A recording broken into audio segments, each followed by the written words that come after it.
A trail hero is a person who loves motorized recreation and access to trails, learning area history, loves and maintains the land, anxiously awaits adventure, and works to keep four-wheel drive trails open for future generations.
In October of 2016, a first-time event was launched to celebrate the off-road motorsports community.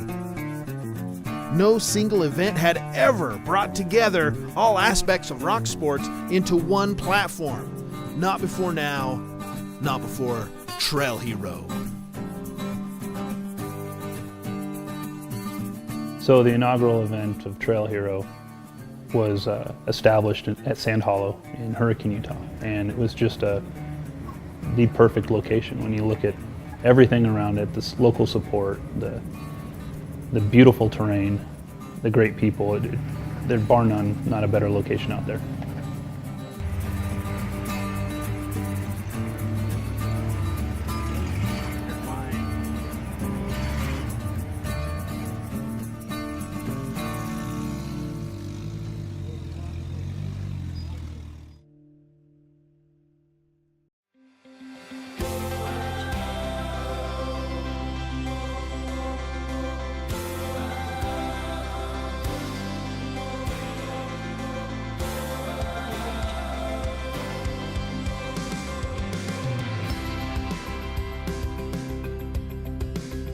War Hero originally came about after we heard about the whole Trail Hero event.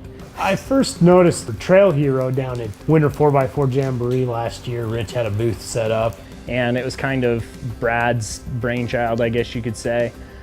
He decided that it would be fun to do a trail ride where we went from border to border. It's kind of a copycat idea. I admit that. We took it a step further and made it all dirt roads across the state. It was just an idea to get there, you know, a convoy, and to try and drum up business for Rich or awareness for Rich on the Trail Hero. In kind of our idea and tweaking it and things like that, we ended up just including everyone. We didn't want to exclude people, and so that's kind of how it came about.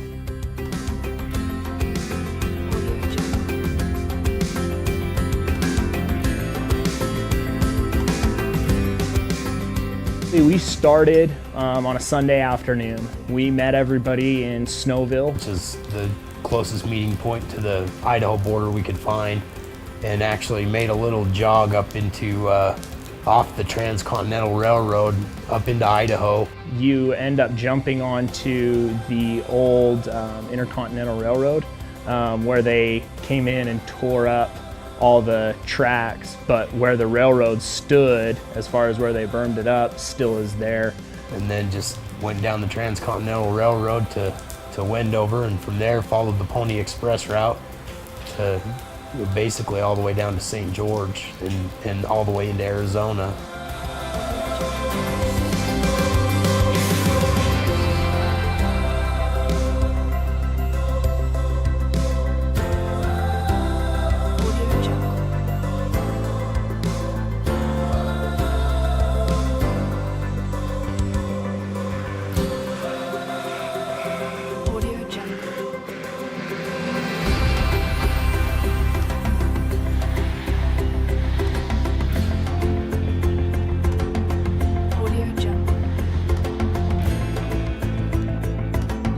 We ended up having, I think, 11 rigs. Quite a few of those were older flat fender style Jeeps. We did run into some problems. My Jeep didn't make it because I was playing around too much and did some donuts and blew up my rear end. But everyone else made it. One guy blew up his rear drive shaft and drove on the front wheel drive the rest of the way because he wanted to make it. I tried to do that and then I blew a hub.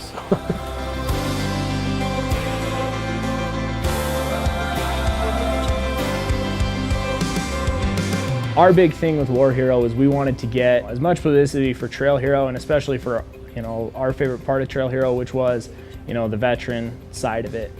And so War Hero was a great way for us to, you know, show our appreciation.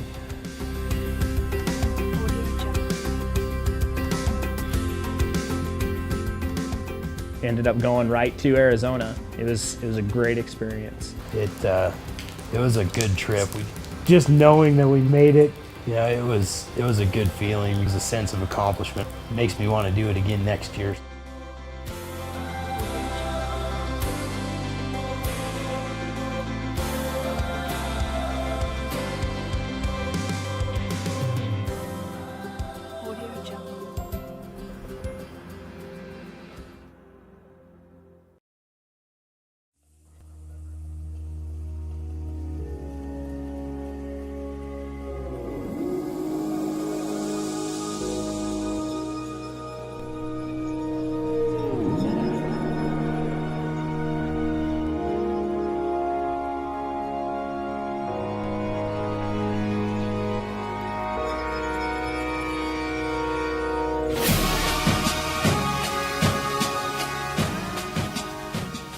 So we started Trail Hero on Wednesday with special needs access, and it was awesome. We got a group of people out there from all over the area. We had some war veterans, we had some elderly folk, and they ran East Rim Trail with the St. George Jeepers, and they just nailed the trail. St. George Jeepers really did a good job with that.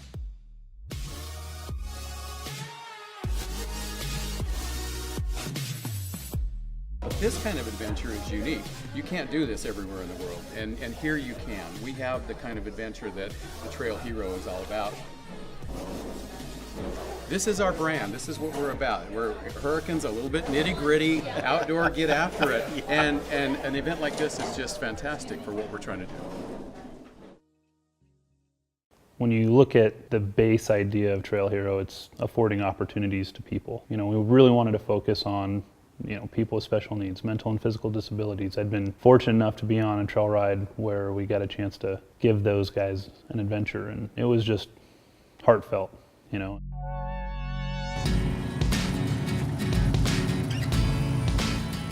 I have a form of muscular dystrophy that I was diagnosed with when I was 6, and basically it's a peripheral neuropathy.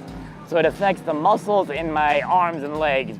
And so that's one of those things that it's made it very difficult for me to get around. It makes it difficult for me to walk long distances. And as I've gotten older, that has progressed and gotten worse. And so it makes it very difficult for me to be able to walk long distances.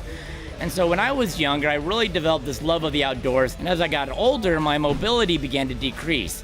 So I could see less and less than what I wanted to. And so while I was in college, I discovered the Jeeping lifestyle. And all of a sudden I found, even though I can't hike out to see them, now because I have a Jeep, I can still go out and experience these places.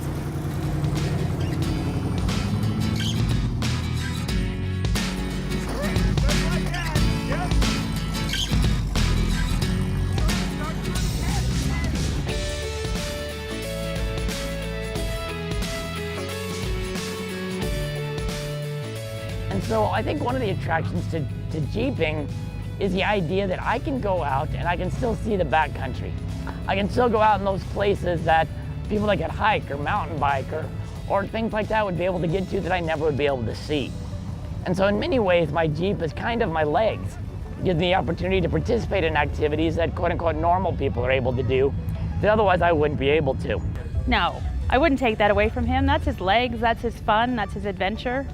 It gets him out there and makes him feel like everybody else. I mean, I feel like I have two choices in this world. I can sit on the couch, I can be miserable, I can whine, I can complain, and I can make everybody around me miserable. Or I can go out and I can live my life. I can enjoy the beautiful nature around me. I can get out and experience the camaraderie of the wheeling community. I can be out there and compete in such an event like this with a regular, normal, everyday Joe.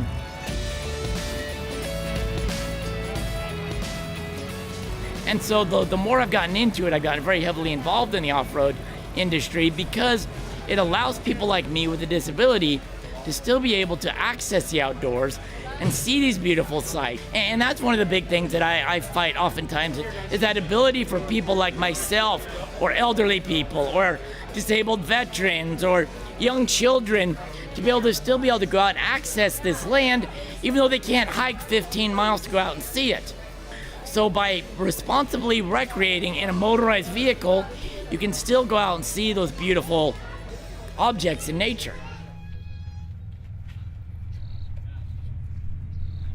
While the Special Needs Access Trail was going on, competitors for the next day's Trail Breaker competition had gathered on site to scope out the details, and some looking at the terrain were left scratching their heads, wondering if this trail could even be broken at all. Yeah. You won't see the hole as you're pulling into. Well, then it's half price.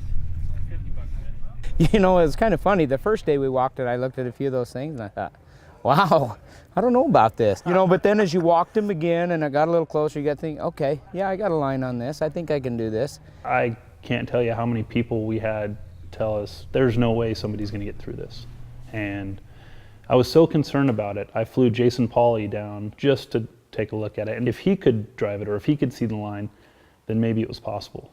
And I'll be honest, it was a little disheartening when we walked it and he said, well, I don't know, you know, and so that meant we really had to put tires on it. And the only way we were going to do that was on game day and let the guys try it out.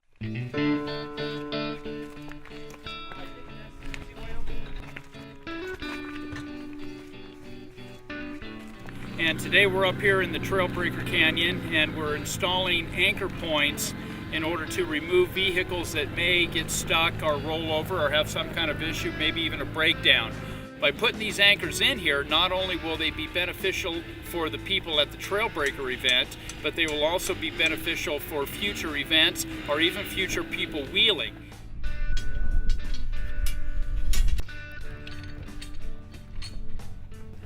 When we were done, we all gathered up after our trails and went over to Red Desert Off-Road for the kickoff party, where we did the drawing party for the Trail Breaker event.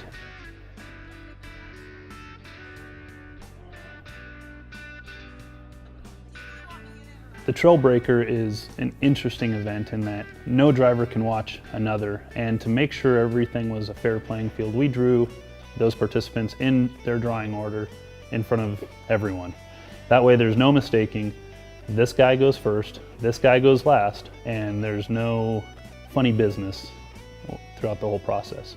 It'd be awesome to watch these other guys drive, but this is true Trail Breaker. You in the car and the trail, nobody else to watch, so I love the concept.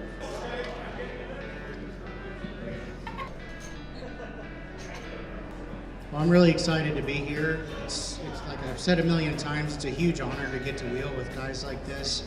Stir it up and don't look.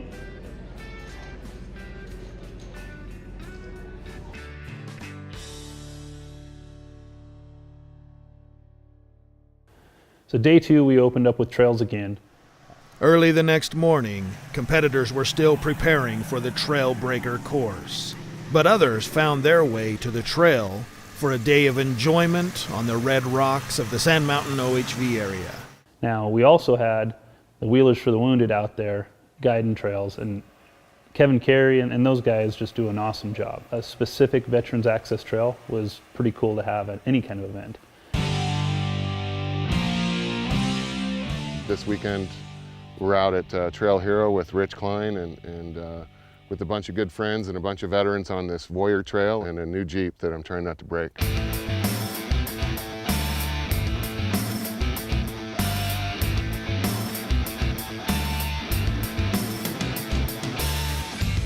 Low range is super low. It was the idea that anybody, under any circumstances, they don't have to be a big-time rock sports racer or anything. Anybody can go out there and be a hero for their environment, for their local community, for some of the patriots that, you know, fought for that land, and for people who need motorized access to access that land.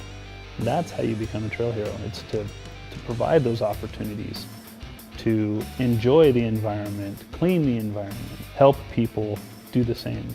You know, that, to me, that is what encompasses being a hero within our sport, a trail hero. My name is Heather McCallay. I did 15 years in the military. I severed everything in my right leg. That then also caused my spinal column to collapse. This is my therapy. This is my BossyCon. It's my physical therapy. It just soothes the soul in ways that nothing else really could. We get to see places like this amazing place here in Utah, Trail Hero. Just knowing that I get to be a veteran as well, and I've served with these people who are out here on this run. It's just an incredible feeling. It's kind of overwhelming, the family and the community, how it comes together, and these people I've never met before. These are like my best friends. Hold that line. You got it. Come on. So, you know, they got out there, they wheeled some terrain. Kevin got out there and spotted some guys through sections that, man, they didn't think they could get through. And he was able to take those men and women through sections that they didn't know that their vehicles or themselves were capable of. That was amazing!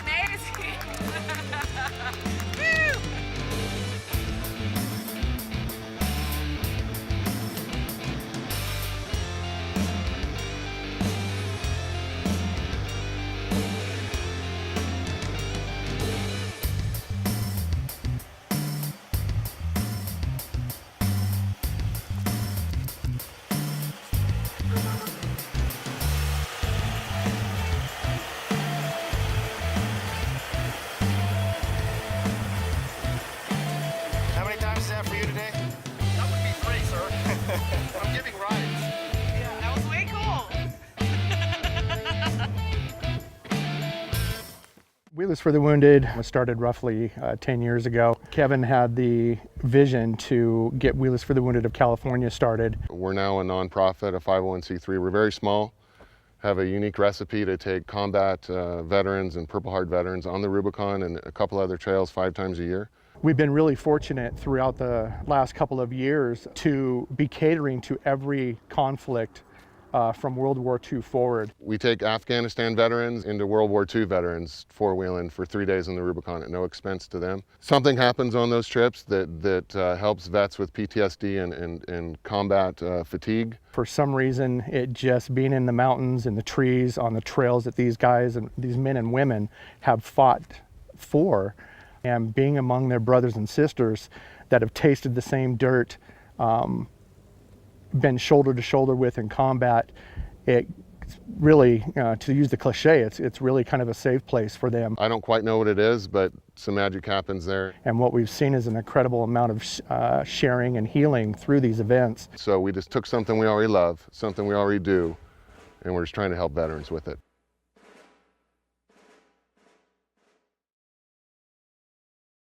The Trail Breaker is an interesting event in that no driver can watch another. It's rare to open up a new trail, but Rich Klein has done one better. He's opening up a new trail with a brand new competition never done before, the Trail Breaker. 10 top drivers, 1 extreme virgin trail. All right, so who's going to win? I am. I might as well.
all the buildup throughout the year was competition-wise, trying to figure out who really is the best guy through the trail.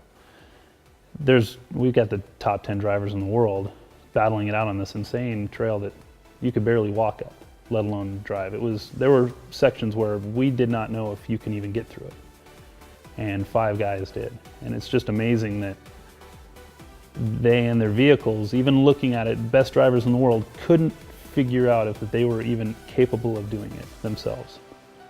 And so putting that into a competition format where they are stuck on a trail, there's no way out, there's no bypasses, it's all or nothing. Kind of a unique opportunity there.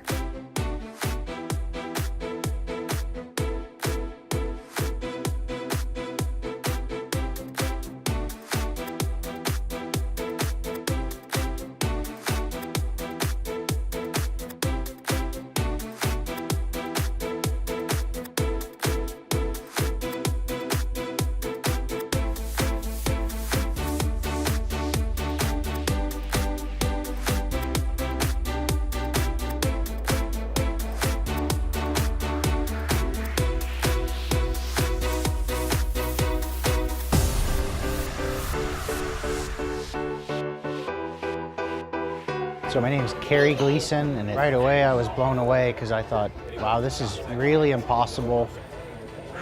That was some of the toughest, that's the toughest four-wheeling I've ever done. I mean, where I bash and smash that rig, and on a time limit was a new thing for me. I've never competed before.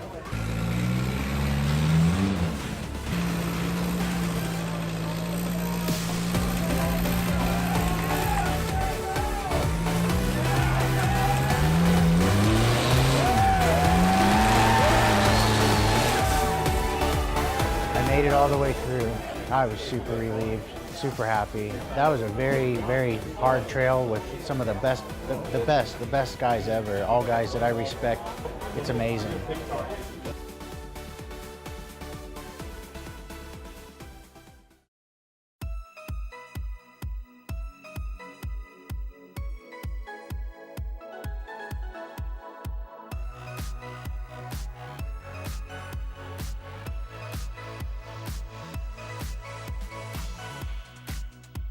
At the end of the day, Jeff Mckinlay came out on top. And the first trail breaker, Jeff Mckinlay. First off, this trail is perfect.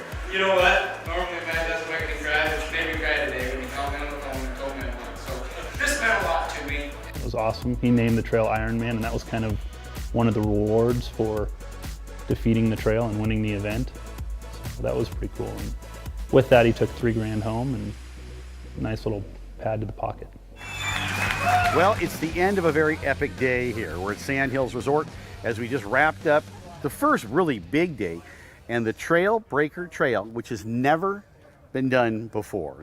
Our winner today, Jeff Mckinlay from Idaho. What made this particular venue so unique as opposed to all else, and why is it such a big deal? Well, I think the big deal is they went out and got what they thought were the top 10 drivers in the world and said, hey, let's go take a trail that may possibly not be able to be done. Right. And let's see what these guys can do with it. Okay, so after you've summited, let's just put it that way, and you've won the event today, do you think that it truly was more difficult or that big of a challenge that it couldn't be done? Because I heard a lot of people broke today. You know, five out of the 10 guys finished the course today, and that's a testament to it, because if 5 of the top guys in the world couldn't get out without breaking, then that says it's pretty tough. Is that a normal thing in rock crawling? Usually you'll lose 1 or 2. Right, but not half the field. Right. Was there any point where you got in there today, in the valley, in the trail, and thought, you know what? Maybe this thing can't be done. You know, it's kind of funny. The first day we walked it, I looked at a few of those things and I thought, wow, I don't know about this. You know, but then as you walked them again and I got a little closer, you got to think, okay, yeah, I got a line on this. I think I can do this. And then once you get in the seat and strap the belts on and get in your zone, then anything's possible at that point. And this to me is what true wheeling is about, because in the comps, the obstacles are kind of there, but they put cones and make you a little tippy or whatever. But these are just flat, big obstacles. that not everybody can do. I've been around a lot of motorsports my whole life, 40 years. And even I must say, I watched you guys today doing live Facebook posts, and I was in awe. It's pretty impressive stuff. The new trail is called Iron Man, by the way. Oh, I that's get to going to be the name name. I heard him. Yeah, I heard Rich come up and say, think of a name. Yeah. So that's going to be your name. We're going to call it Iron Man.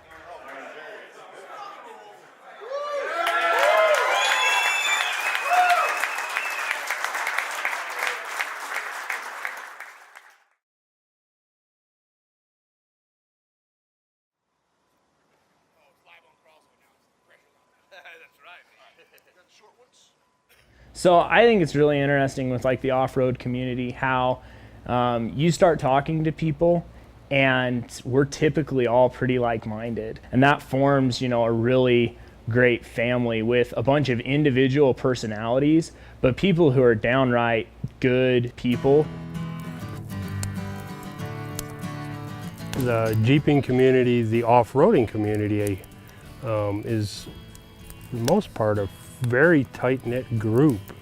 And events like this not only are good wheeling, we had a blast today, but we bring a lot of camaraderie, we cut up with each other, we're friends, we make new friends, we see old friends, we're family-oriented, we're a close-knit group, we care, you know, we try to give back wherever we can and the best we can. And sitting around campfires like this, we talk about, you know, not just drinking beer, we're actually having intelligent conversations about things that matter. And I think that's such an amazing thing about the jeeping community is very much we attract those same people that are responsible nature users, that are lovers of adventure, that are willing to go out and to have fun, but that generally are good-hearted, fun-loving people.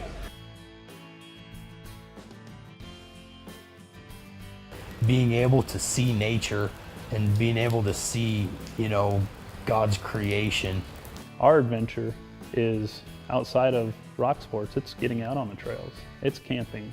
It's enjoying the outdoors. You know, some people like to hike, some people like to bike, other people like to drive their old Jeeps or new Jeeps or whatever off-road, you know, gets you places where you couldn't go otherwise. I think a lot more country is seen by off-roaders than other people because they're able to access those areas and use that land.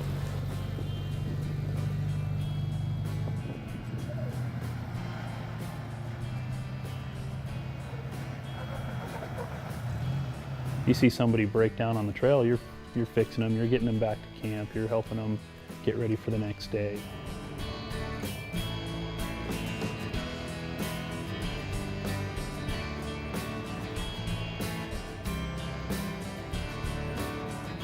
It's very easy to become part of our sport. You know, we're one big family, you know.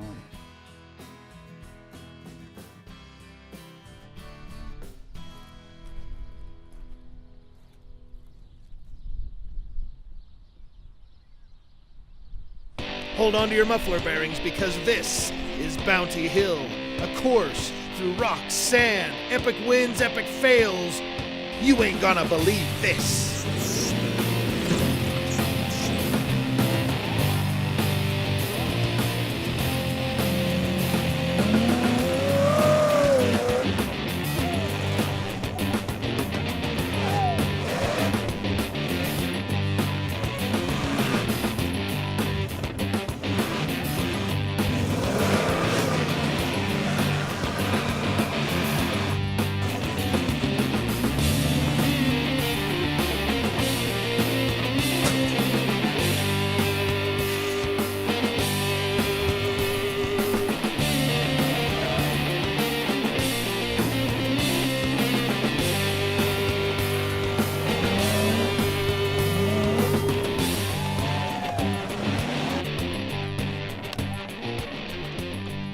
Hammer down, buddy. Giving it everything she had.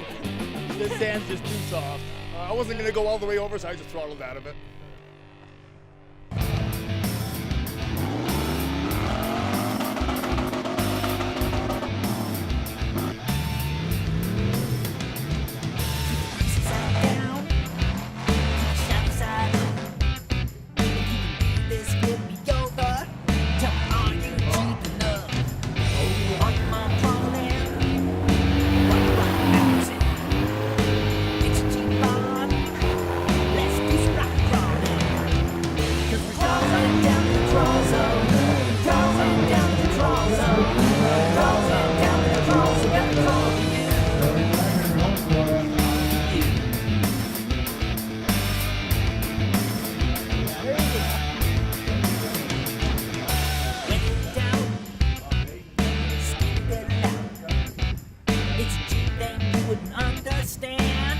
zone, off-road adrenaline. Crawl zone, down to the crawl zone.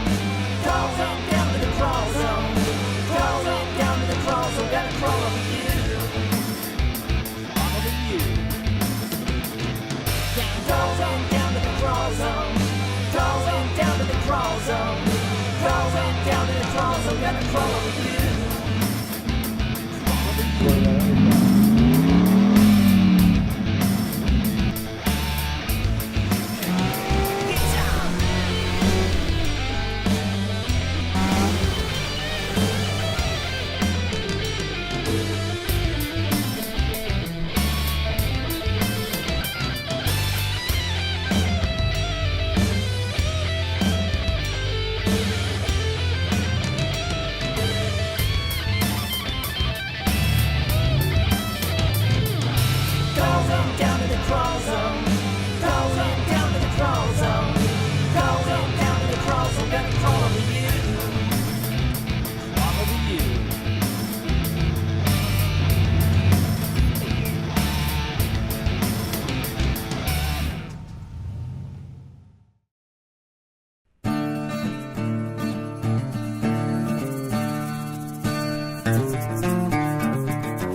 So day 3 kicked off with our 3rd day of trails out there.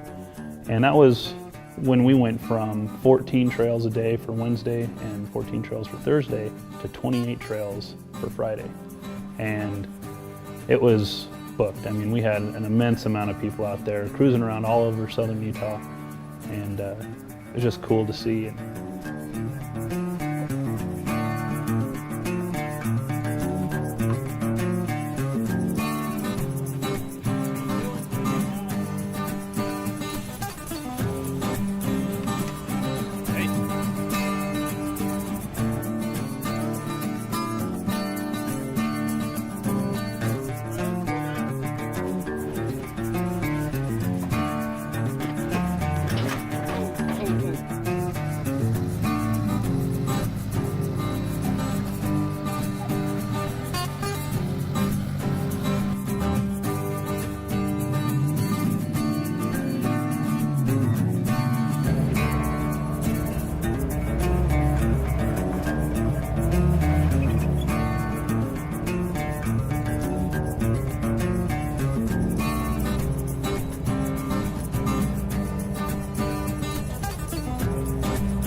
Pet peeves with the off-roaders. Oh, one pet peeve. One of my pet peeves. I think one of my pet peeves is the guy that ruins it for everybody else. Littering is probably my biggest pet peeve. So I hate going out on trails and seeing trash. Every group has a couple bad apples. But all in all, just disrespecting nature. The off-road community is a really great group of people. A lot of people have misconceptions about off-roaders. They think they're a bunch of drunken idiots out there. And really, that's not the case. You'll get that in a very small percentage of people that do that. Because I think that most of the off-roaders in our community are really diligent and aware of the resources that we have. They know that, trails can be closed, access can be taken away, and it only takes, one or two people that aren't really being aware of what they're doing to ruin it for a really good group of people. I get people that call me all the time. Hey, Sarge, this got closed. And that's why this whole idea of off-roaders uniting is important, because it helps us to all come together and make sure that we keep those lands open. Help keep public lands public, because Utah's trails are America's trails. Let's keep public lands public. And educate the general public on how we really act and not just those bad apples that are out there. I think that there's a really deep-rooted embodiment of conservation, just like you see in the hunting and fishing communities. I think that our community cares deeply about the resources that we have. And in fact, the off-road community generally will work together to take care of those lands that were being used. We're really good stewards of those lands. People think that we tear it up, but we actually go out, we do a lot of cleanups, we help to make sure that those lands are really taken care of. I think that's a message that really needs to get out. I think that we're painted in bad light. And I don't think that you know the general populace understands how much we care about the outdoors. We're also great environmentalists in making sure that those lands can stay open. The reason why we get out there, the reason why we are environmentalists is we truly love the land. That passion in environmentalism is something that gets passed down to your kids and their kids. And if you can show them love for the land, you can show them that this land can be here for many generations if you take care of it.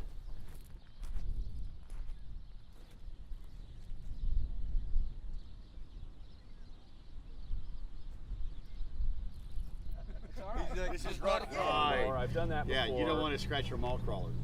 No. Because there's much more to what we're doing here. It's the trail hero. There's a big cause and a lot of causes going on here. And Gill Mecham is kind of behind all that stuff. He's the big cheese at, I'm just going to say UPLA, because I can't remember all that stuff. But Gill, talk about UPLA, talk about the cause here as we work our way through Trail Hero, year number 1. Well, the Utah Public Lands Alliance, or UPLA, is a group that was formed up as a result of a potential land swap out here in the same area that we're using for this event. And so we've been working at this for 3 years. We think we might be making a lot of progress at stopping that swap.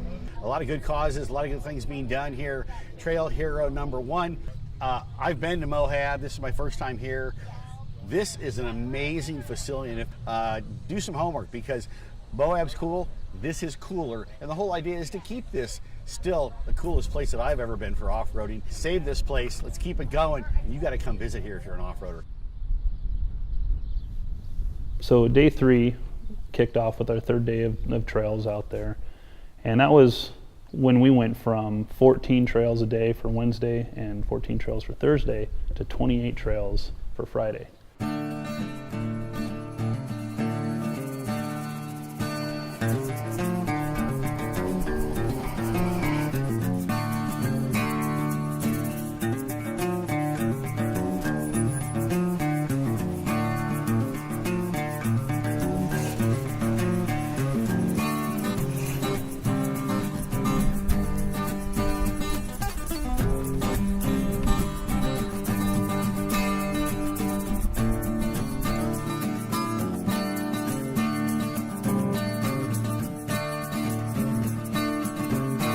As soon as those trails were done, all the trail riders got a chance to go down to the We Rock event.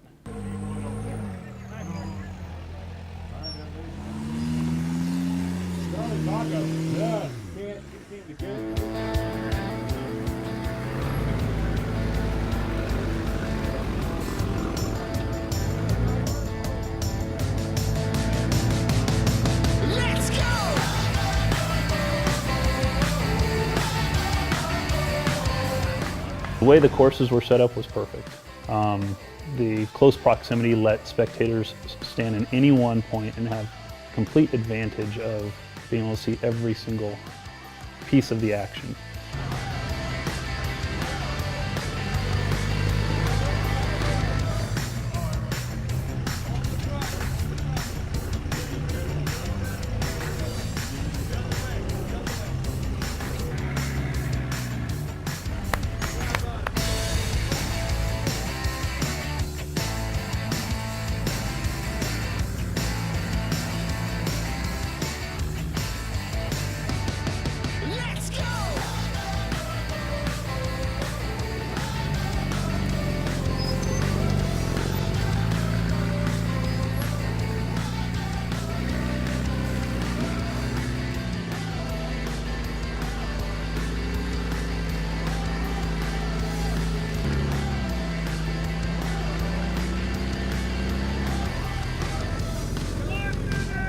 The unique thing about that event, there was only 3 courses run at one time.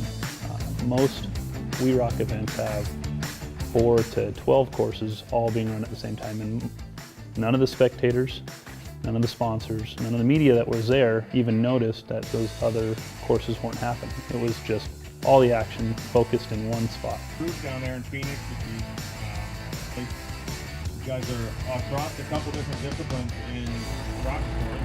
intriguing rock racing and desert racing.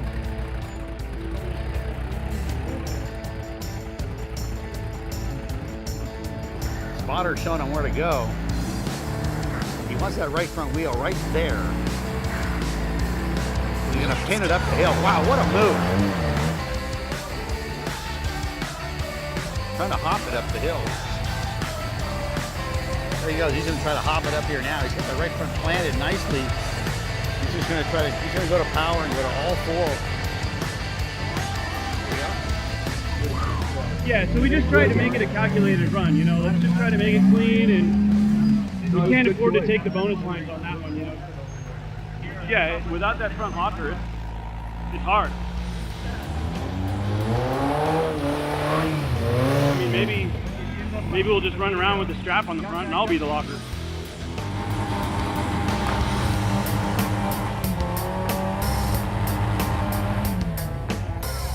Wow. This course, no problem there for Cody Wagner and Randall Davis. Nice job. Let's hear it for Cody Wagner. The night competitions, they throw a different flair in, right? During the day, you can see every hole and crevice, and in Sand Hollow, there's a lot of those. And so as soon as you cast shadows or put up lights, it changes the game. You know, the competitors, they loved being under the lights. They did like the close proximity. A lot of times when you get done with one trail or one course, you have quite the distance to the next, and they can exit one course and watch their next course from their vehicle without having to really leave the area.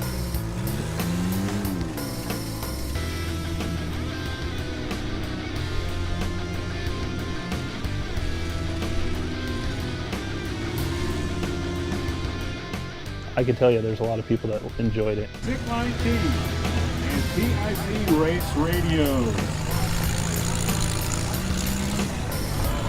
Young, digging it.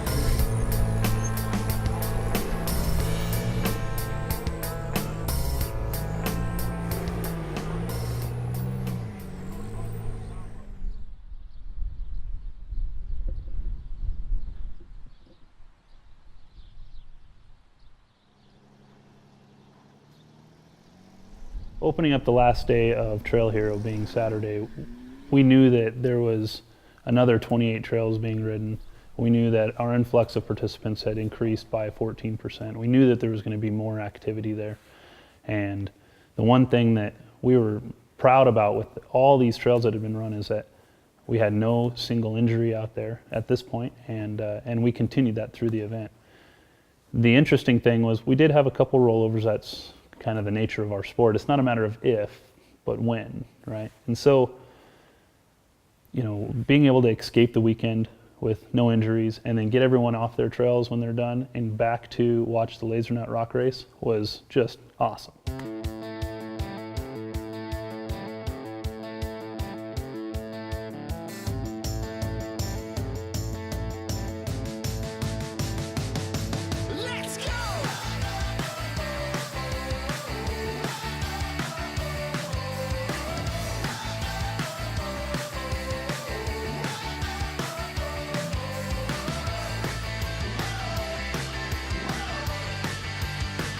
We calculated about 1,800 spectators there watching the event, and you had 20 drivers out there, door-to-door racing the entire time. Everyone's up in safe spots at the event as well, but you can see the entire course from any vantage point again. And that Laser Nut Rock Race was just on it.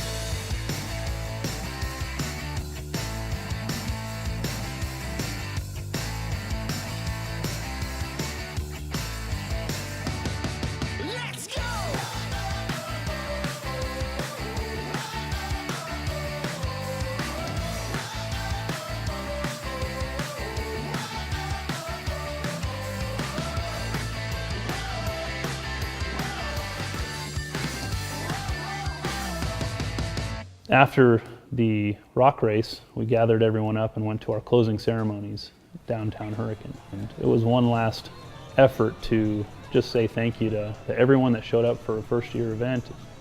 You know, that's a big commitment from sponsors, from drivers, from volunteers, from participants. They don't know what they're getting themselves into. It's not an event like Moab that's been here for 50 years. Trail Hero is the first one of its kind, and it's a first-year event. It could have been something that didn't work out so well, but you know, the planning and the volunteers and the people around the event really came together and made it work really well. And that was our chance to say thank you at closing ceremonies.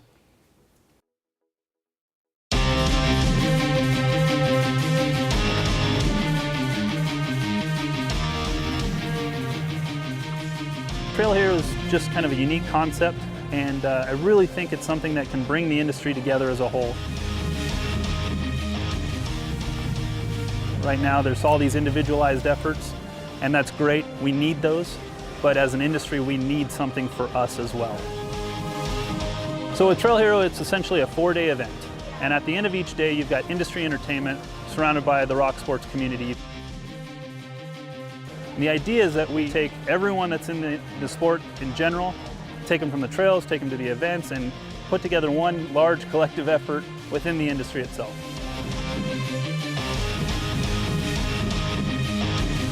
On Wednesday of our event, we've got special needs access, and the idea there is to get people with mental and physical disabilities out on the trail. Use the vehicles, because that's the only way they're going to be able to experience the things that we get a chance to do every day. And we do the same thing with the Veterans and Active Military Day, and that day is on Thursday. It focuses on getting those guys out on the trails. When I started the idea of Trail Hero, I had held my own rock crawling events. I'd held and been in my own desert races, and the idea really was to put together that collective effort, something that is no longer individualized, a unified goal towards land use. The only way to get as much awareness as possible is involve as many people as possible. So we make it affordable for everyone, make it fun for everyone. There's all these other activities involved there because everyone's involved. Man, it's just a good family time.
Crawling down the crawl zone.